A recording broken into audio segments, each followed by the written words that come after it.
Today's financial advice is sponsored by Endeavor Private Wealth. Well, Chris McGee, Managing Partner at Endeavor Private Wealth, is joining us for our segment on investing. Chris, good morning. Good morning.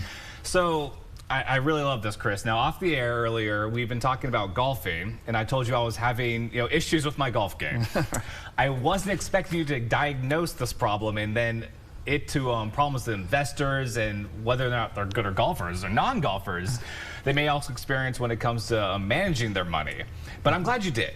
And I hope you'll share your observations with our viewers here today. Dane, of course. So you said your approach shot to the green was coming up short, and you're not alone. According to the Arcos Golf Shot Tracking Study, most shots to the green land short. Very few go long. Now, there may be a number of reasons for this poor outcome, such as wind or elevation.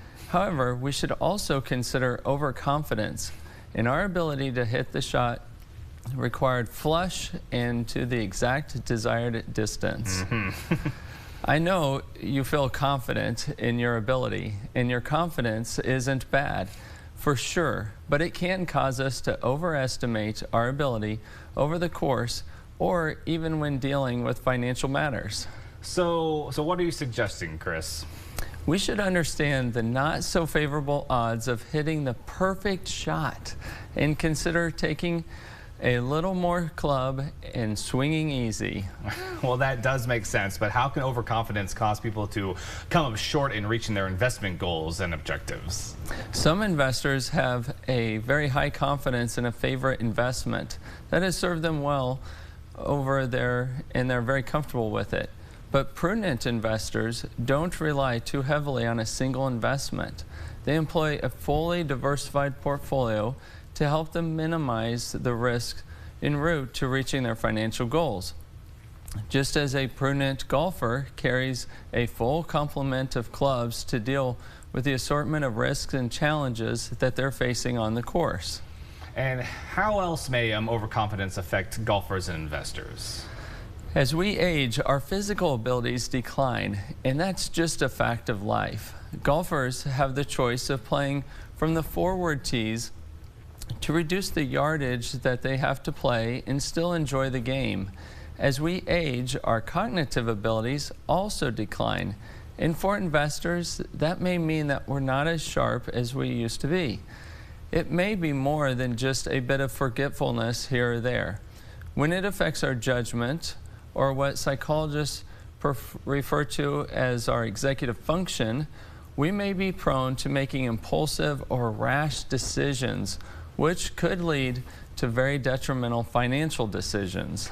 So what you're saying is that our actual abilities on or off the golf course will at some point diminish, and that the real danger is in overestimating those abilities. Exactly. If golfers wait too long to play from the shorter tees, they probably won't be happy golfers. But if investors wait too long, let's say to establish plans to transfer control of financial assets to a qualified fiduciary, or they fail to put powers of attorney and healthcare directives in place for when that time may come, they and their families may experience unnecessary and avoidable conflicts and expenses. And Chris, what are the similarities you see between golf and investing?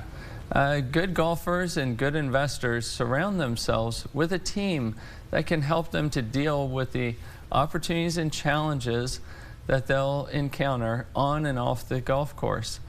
Golfers may benefit from working with a golf pro, a fitness instructor, even a sports psychologist. Investors may benefit from working with a team of trusted professionals, a wealth advisor, a tax and estate planning counsel, and healthcare specialists, along with family members who can work together to help manage life's transitions, both planned and unplanned. Remember, Dane, in life, they don't give mulligans. Well, thank you, Chris. And I do have one more question real quick. Would you be available to fill out our foursome this weekend? Think about it. Yeah. And thank you again, Chris. We always appreciate your time. Thanks. And of course, to learn more about Endeavor Private Wealth, you can visit EndeavorPW.com.